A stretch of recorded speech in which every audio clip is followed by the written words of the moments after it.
নমস্কার বন্ধুরা, আমি সোমা। আমার গোপালের হেসেল চ্যানেলে আপনাদের সবাইকে স্বাগত।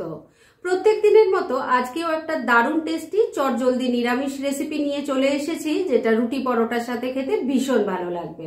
তাহলে চলুন সময় নষ্ট না করে রান্নাটা করে ফেলি। আজকে এই বহু পুরনো দিনের দারুণ টেস্টি নিরামিষ রান্নাটা করার জন্য আমি ছোলার ডাল নিয়ে নিয়েছি। এখানে 1 কাপ পরিমাণ ছোলার ডাল আছে, আর এটাকে গরম জলে আমি ঘন্টা 2 ভিজিয়ে রেখেছিলাম। এবার এটা বেটে নেব, সেজন্য মিক্সির জারটার মধ্যে ডালটা দিয়ে দিচ্ছি। এর সাথে দিয়ে দিচ্ছি 2 টুকরো আদা আর 2টো কাঁচা লঙ্কা, দিয়ে দিলাম সামান্য একটু জল। এবার এটা বেটে নিয়ে একটা মিহি পেস্ট তৈরি করে নিচ্ছি। ডালটা দেখুন ভালো করে বেটে নিয়ে একটা বাটির মধ্যে ঢেলে দিয়েছি। এবার এর মধ্যে সামান্য কিছু জিনিস দেব। প্রথমে দিয়ে দিচ্ছি স্বাদ মতো নুন, দিয়ে দিচ্ছি অল্প হলুদের গুঁড়ো, দিয়ে দিলাম ছোট চামচের 1 চামচ জিরের গুঁড়ো। এর সাথেই দিয়ে দিলাম সামান্য একটু কাশ্মীরি মির্চ পাউডার। কালারটা ভালো হওয়ার জন্য এটা দিলাম, তবে এটা আপনারা না চাইলে স্কিপ করতে পারেন। এবার সবকিছু ভালো করে মিশিয়ে নিচ্ছি। ডালের সাথে সবকিছু ভালো করে মিশিয়ে নিয়ে এটাকে ভালো করে মাখা হয়ে গেছে। এবার এটাকে আমি কিছুক্ষণের জন্য ঢাকা দিয়ে এক সাইডে রেখে দিচ্ছি। আর এই রান্নার আরেকটা মেন ইনগ্রেডিয়েন্ট, সেটা দিয়ে কি করছি সেটা চলুন দেখিয়ে দিই। এই রান্নার আরেকটা মেন ইনগ্রেডিয়েন্ট হলো পটল। পটলগুলোকে দেখতেই পাচ্ছেন আমি গাটাকে একটু ছুরি দিয়ে ঘষে নিয়ে লম্বালম্বি ভাবে কেটে রেখেছি। আর আমি এখানে সবই কাঁচা পটল নিয়েছি, তবে আপনাদের কাছে যদি ফ্রিজে পাকা পটল থাকে যেগুলো আর কেউ খেতে চায় না, সেগুলোও কিন্তু এই রান্নার ব্যবহার করতে পারেন। যাই হোক, এবার এই পটলগুলোকেও বেটে নিতে হবে। সেজন্য মিক্সির জারের মধ্যে এই পটলগুলো দিয়ে দিচ্ছি। বন্ধুরা, এই রান্নাটা খুব চটপট হয়ে যায়, আর খেতে যে কি অসাধারণ হয় সেটা একবার ট্রাই না করলে সত্যিই আপনারা বুঝতে পারবেন না। এই পটলের সাথেই দিয়ে দিচ্ছি ছোট ছোট 3 টুকরো আদা আর 2টো কাঁচা লঙ্কা। এবার এটাকে প্রথমে জল ছাড়াই আমি বেটে নিচ্ছি, আর তারপর এর মধ্যে আরও কিছু জিনিস পড়বে। পটল, আদা, কাঁচা লঙ্কা মিক্সিতে একটু ঘুরিয়ে নিয়েছি। এটা কিন্তু প্রথমেই মিহি পেস্ট হবে না। এবার এর মধ্যে দিয়ে দিচ্ছি একটা টমেটো 2 টুকরো করে দিয়ে দিলাম, আর দিয়ে দিচ্ছি অল্প পরিমাণ জল। এবার এটাকে আবারও বেটে নিয়ে মিহি পেস্ট তৈরি করে ফিরে আসছি। মিক্সারটা আবারও দেখুন গ্রাইন্ড করে নিয়েছি। এবার দেখুন এটা মিহি পেস্ট তৈরি হয়ে গেছে। এবার এটাকেও আমি এক সাইডে রেখে দিচ্ছি, আর মূল রান্না এবার শুরু করছি। মূল রান্নাটা করার জন্য কড়াই এবার সর্ষের তেল দিয়ে গরম করে নিয়েছি। এর মধ্যে ডালটা বেটে মশলা দিয়ে যে মাখিয়ে রেখেছিলাম, তার থেকে ছোট ছোট বড়ার আকারে এর মধ্যে দিয়ে দিচ্ছি। এই রান্নাটা বন্ধুরা ভাত রুটি দুটোর সাথে খেতে কিন্তু অসাধারণ লাগে। পটল দিয়ে তো নিশ্চয়ই আপনারা অনেক রকম রেসিপি তৈরি করেছেন, এই রান্নাটা একবার করে খেয়ে দেখুন, স্বাদ কিন্তু সত্যিই ভুলতে পারবেন না। প্রথম ব্যাচের কয়েকটা বড়া আমি ভাজার জন্য বসিয়ে দিয়েছি। এগুলোকে এবার মিডিয়াম ফ্লেমে রেখে উল্টে পাল্টে লাল লাল করে ভেজে নিচ্ছি। প্রথম ব্যাচের ডালের বড়াগুলো উল্টে পাল্টে ভালো করে ভেজে নিয়েছি।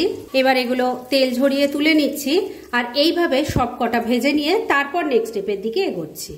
ছোলার ডালের বড়াগুলো সব ভেজে তুলে নিয়েছি, আর বড়া ভাজার পর আমি সামান্য আবারও একটু তেল দিয়ে গরম করে নিয়েছি। এর মধ্যে দিয়ে দিলাম অল্প নুন, দিয়ে দিলাম অল্প হলুদের গুঁড়ো।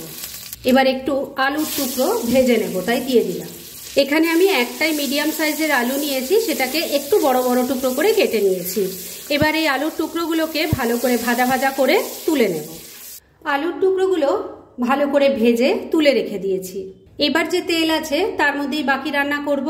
এর মধ্যে প্রথমেই দিয়ে দিলাম অল্প গোটা জিরে, দিয়ে দিলাম একটা তেজপাতা, একটা শুকনো লঙ্কা, আর আছে গোটা গরম মশলা, যার মধ্যে আছে 2-3টে এলাচ, 2-3টে লবঙ্গ আর একটা দারচিনি। ফোড়নটাকে এবার একটু ভাজা ভাজা করে নিচ্ছি। ফোড়নটা ভাজা ভাজা হয়ে গেছে। এবার এর মধ্যে দিয়ে দেব পটল, আদা, কাঁচা লঙ্কা আর টমেটোর পেস্ট। এর মধ্যে এবার দিয়ে দিলাম অল্প হলুদের গুঁড়ো, অল্প কাশ্মীরি মির্চ পাউডার দিয়ে দিলাম, স্বাদ মতো নুন দিয়ে দিলাম অল্প একটু চিনি।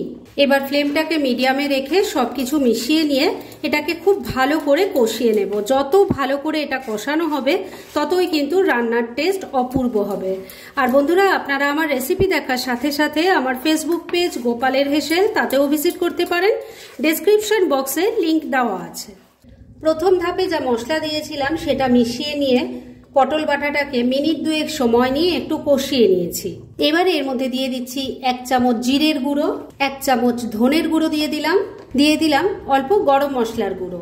এবার আবারও সবকিছু মিশিয়ে নিয়ে ফ্লেমটাকে লো আর মিডিয়ামের মাঝামাঝি রেখে খুব ভালো করে এটাকে কষিয়ে নেব। ধাপে ধাপে মশলা দিয়ে এইভাবে কষাবেন, তাহলে কিন্তু টেস্ট অসাধারণ আসবে। 2-3 মিনিট সময় নিয়ে পটল বাটাটাকে একটু কষিয়ে নিয়েছি। এবার ভেজে রাখা আলুর টুকরোগুলো দিয়ে দিলাম, মশলার সাথে মিশিয়ে নিচ্ছি। আলুর টুকরোগুলো ভালো করে মেশানো হয়ে গেছে। এবার সব কিছু যাতে আবারও একবার খুব ভালো করে কষানো হয়, সেজন্য ফ্লেমটাকে লো আর মিডিয়ামের মাঝামাঝি রেখে ঢাকা দিয়ে 2-3 মিনিট রান্না করে নিচ্ছি। মিনিট 3 সময় নিয়ে ঢাকা দিয়ে রান্না করে নিয়েছি। এবার ঢাকা তুললাম। এটা কিন্তু অনেকটা ঘন হয়ে গেছে এখন, আর খুব ছিটছে। এবার এর মধ্যে আমি গ্রেভির জন্য জল দিয়ে দেব। এই রান্নায় কিন্তু ঝোলের পরিমাণ একটু বেশি হয়, কেননা বড়াগুলো দেওয়ার পর বড়া অনেকটাই ঝোল টেনে নেয়। আর এই যে জলটা আমি এখানে ব্যবহার করলাম, এটা কিন্তু উষ্ণ গরম জল। ভালো করে সবকিছু মিশিয়ে নিচ্ছি। সবকিছু ভালো করে মিশিয়ে নিয়েছি। এবার এর মধ্যে 2 কাঁচা পাকা লঙ্কা দিয়ে দিলাম। আমি কিন্তু গোটাই দিয়েছি, শুধু গন্ধটা ভালো হবে সেজন্য দিলাম। এবার ফ্লেমটাকে লো আর মিডিয়ামের মাঝামাঝি রেখে ঢাকা দিয়ে 2-3 মিনিট আবারও রান্না করে নিচ্ছি। মিনিট 4 রান্নাটা করে নিয়েছি। এবার ঢাকা তুললাম। আমি কিন্তু মাঝে 2 বার ঢাকা তুলে নাড়াচাড়া করে দিয়েছিলাম, আর নুন মিষ্টিটা চেক করে নিয়েছিলাম। আর তখন আলু কেমন সেদ্ধ হয়েছে সেটাও দেখে নিয়েছি, আপনাদেরও দেখিয়ে দিচ্ছি। দেখুন আলু কিন্তু সুন্দরভাবে সেদ্ধ হয়ে গেছে। এবার ভেজে রাখা ডালের বড়াগুলো সব দিয়ে দিলাম, আর এর সাথে দিয়ে দিলাম অল্প একটু ঘি। মিশিয়ে নিচ্ছি। এই ডালের বড়া দিয়ে কিন্তু খুব বেশি সময় রান্না করা যাবে না, কেননা তাহলে গ্রেভিটা পুরোটা টেনে নেবে আর ডালের বড়াগুলো একদম নরম হয়ে যাবে, যেটা দেখতে বা খেতে একদমই ভালো লাগবে না। তাই সবকিছু ভালো করে মিশিয়ে নেওয়ার পর আবারও ঢাকা দিয়ে মিনিট 2 রান্না করে নিচ্ছি। 2 মিনিট রান্নাটা আবারও করে নিয়েছি। এবার ঢাকা তুললাম। এবার কিন্তু রান্না একদম রেডি। ঢাকা তোলার সঙ্গে সঙ্গেই দারুণ একটা সেন্টে আমার কিচেনটা পুরো ম করছে। আপনারা যখন এটা ট্রাই করবেন, এটা আপনারাও ফিল করতে পারবেন। দারুণ টেস্টি একটা রান্না, একদম পুরোনো দিনের টেস্টি একটা রান্না, যেটা সববার খেয়ে খুব ভালো লাগবে। আশা করছি আপনারা ট্রাই করবেন। রান্না তো রেডি হয়ে গেছে, গ্যাসটা বন্ধ করে দিলাম। এবার এটা কিন্তু আর ঢেকে রাখা যাবে না, না হলে স্টিমে বড়াগুলো একদম নরম হয়ে যাবে। তাই ডাইরেক্ট সার্ভ করে আপনাদের দেখাচ্ছি। ফ্রেন্ডস, দুর্দান্ত স্বাদের আজকের এই নিরামিষ রেসিপি একদম রেডি হয়ে গেছে এবং আমি সার্ভ করে দিয়েছি। ভীষণ ইজি রেসিপিটা, খুব কম সময় কম উপকরণ এটা তৈরি হয়ে যায়, অথচ খেতে কিন্তু ভীষণ ভালো হয়। সেটা একবার নিজেরা ট্রাই করলেই বুঝতে পারবেন। তাই দেরি না করে পারলে এটা আজই একবার ট্রাই করে ফেলুন, আর তারপর কেমন লাগলো সেটা প্লিজ কমেন্ট করে জানাবেন। এরকম ধরনের অনেক ভালো ভালো নিরামিষ রান্নার রেসিপি আপনারা গোপালের হেসেল সার্চ করলেই পেয়ে যাবেন।